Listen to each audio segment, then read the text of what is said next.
What is Microsoft Excel? A software program created by Microsoft that uses spreadsheets to organize numbers and data with formulas and functions. Excel analysis is all over the world and used by businesses of all sizes to perform financial analysis.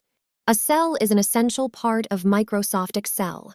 It is an object of Excel worksheets. Whenever open the Excel worksheet contains cells to store the information in them.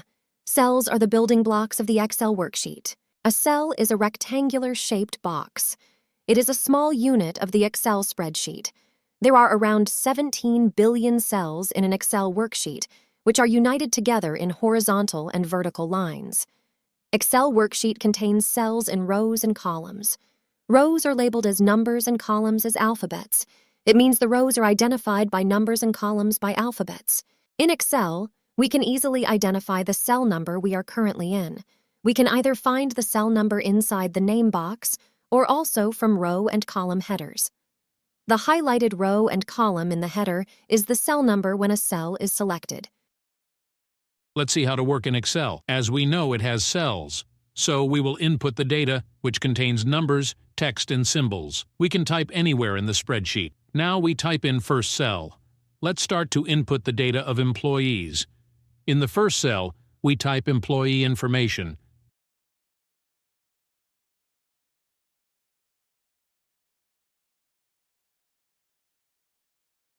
After that, leave 2 rows. It shows that the work is well organized. We write the first name in a cell and the last name in another cell.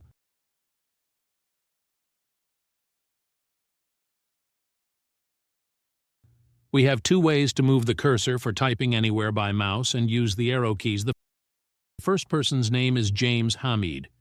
So we type James in first cell and Hamid in the other cell. The next name is Nora Fateh. We type this name in 2 different columns which we have selected for them. Press Enter to move the cursor downward. We will write all the names in the same pattern. Now, we type their ID numbers in the 3rd column. Firstly, we give the heading ID number. Then, write their ID numbers. ID number is 6-digit number.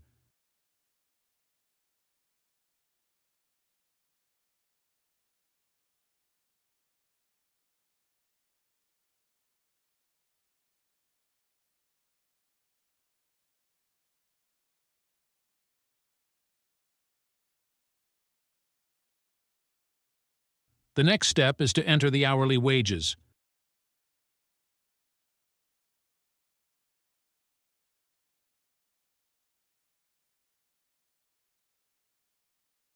No currency sign is present that elaborates to us that its currency is a dollar or another one. We know that its currency is a dollar. For the currency, we select this complete column. Then we will go to the Home tab. In the number section, as you can see a dollar sign. We click on it. Now, all the hourly wages are with the dollar sign. Now, we adjust the cell length of those cells that have large amounts of data we are not able to read entirely. So take the cursor on the line of the column header. The cursor looks like a plus sign. The horizontal line has arrows on both sides. Click on the line and drag it on the right side, then the cell length will increase. After that, we have a look at the complete text. We will do it in all cells to see the entire heading. In cell E3, write the working hours. The cell's length is not fit for the data, so adjust its length. Write pay in the next cell. Type the month name with the year in the cell E4.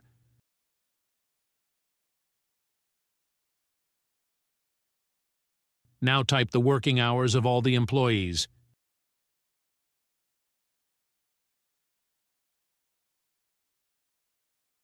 In Excel, we will use a formula to calculate the income according to their work. Start the formula with an equal sign. It's compulsory. Then select the hourly wages of first employee, put the multiply sign by pressing the Shift button, and 8. Multiply sign will show on the spreadsheet. Then click on the working hours of that employee. Press Enter. We got the total pay of first employee. After that, we can save time by copying the formula in other cells in 2 ways. Take the cursor on the corner of the cell. The shape of the cursor will change. It becomes like a plus sign. Click here and drag till you want to get the result of that specific formula.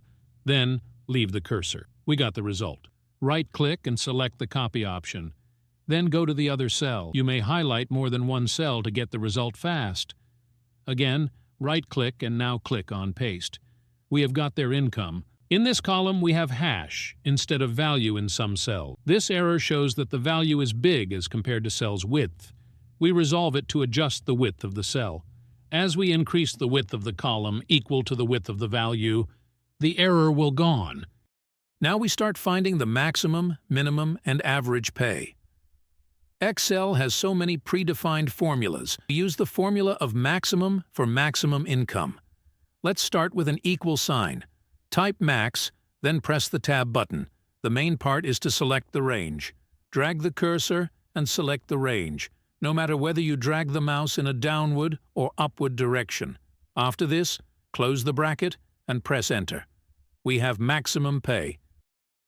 Now we use the minimum formula. It's the same as the maximum. Start with an equal sign. Use the simple bracket. Select the range.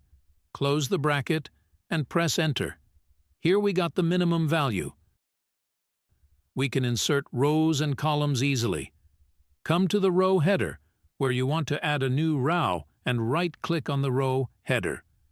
Select the insert. Here we have a new row. In the same way, we add the column in our spreadsheet.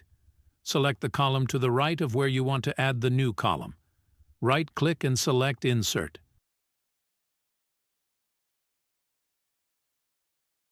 We inserted a column after the working hours to calculate the overtime.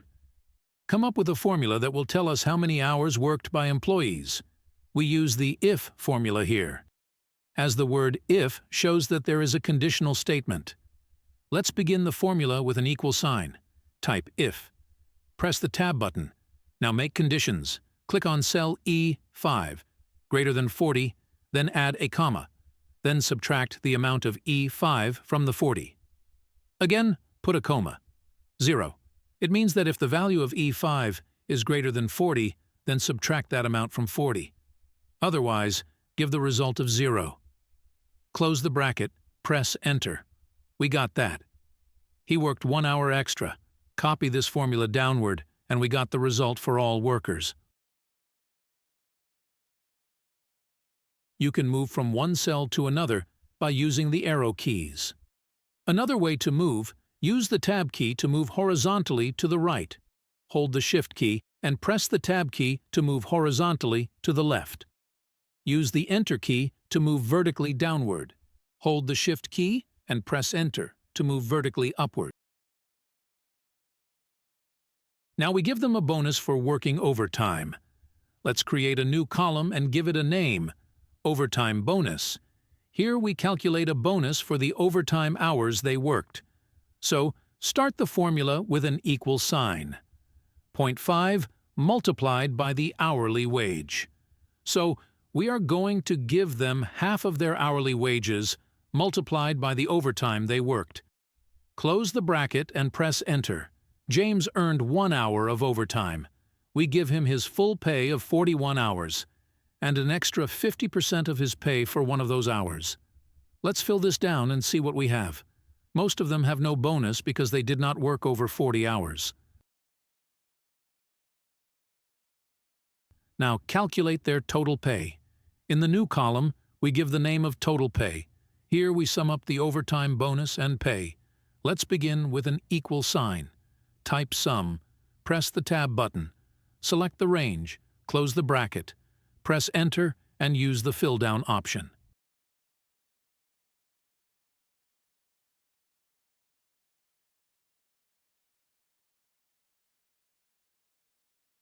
Organize the students' data with columns for names and their father's names, and write the total and obtained marks of the 6 subjects. In a new column or row, where you want to display the total marks for each student, use the following formula. To start a formula, use an equal sign, and then write sum as we use the formula of sum for calculating the obtained marks of a student. Then a suggested bar will open. Double-click on the sum, then click on that cell from where you want to start the calculation and drag till the last subject's marks. Leave the cursor and press Enter. You can see the result, the sum of all subjects' marks. Now you have two ways to get the total marks of other students. Number one is to use the sum formula all the time or click on the cell where you got the total marks of first student and drag it till the last student leave it. Total obtained marks of all students are displayed. Now the next column is for the percentage of obtained marks, so we use a percentage formula as we use a sum formula. For adding all the obtained marks of a student in the percentage formula, we need two things: obtained marks and total marks. Obtained marks divided by total marks. Let's start the formula with an equal sign. First click on the obtained marks of a student and use a division sign. Then click on total marks. Now press Enter. We have the percentage of that marks. We will not do it again and again. We use a time-saving trick, and that is click on the first percentage that we got before and drag it to the end of the list of students and leave the cursor. You can see we got the percentage of all marks of the students. The next step is grading. In grading, we use percentages. It means grades based on percentage. Let's start the formula as usual. Start with the equal sign, then we use the if formula for the grading. As you write the if word, a suggestion bar opens. Double-click on if, then go to the formula bar because this formula is long and we write it easily in the formula bar. Press the bracket button. Click on the percentage of the first student, use the greater sign, then write 80 comma. Then use the quotation mark and write capital A and close the quotation mark. Then again comma. Complete it. Press Enter. You can see the grade. We have a trick that we will take the cursor, drag it to the end, then leave it here. We have grades. Now, the last column is for the position. We use a formula of rank for this. With the help of this formula, we can easily determine the position or rank of every student according to his marks. As usual, start with the equal sign, write rank, then click on the obtained marks of the student comma. Then select the range means to select the obtained marks of all the students. In Excel, the $, is a special character that is used in formulas and functions to create an absolute reference to a cell, column, or row. Absolute references are references that do not change when you copy or fill a formula to other cells. Then put the bracket, press Enter. You can see the position or rank of the first student. Now drag the cursor to the end. Leave the cursor and get the positions of all students. Mostly, we have a large amount of data in which we want to put serial numbers without any error in series numbers after using other functions such as removing duplicates. We will use the row formula, which is flawless. Let's begin the formula with an equal sign. Type rows. Press the Tab button. Type the cell name, which is A6, then again type the same cell number. We are counting rows from A6 to any cell. That's why we have locked the starting index. The serial number will be increased depending on the distance from A6 per cell. Close the bracket and press Enter. Use the Fill Handle tool to autofill the formula downward.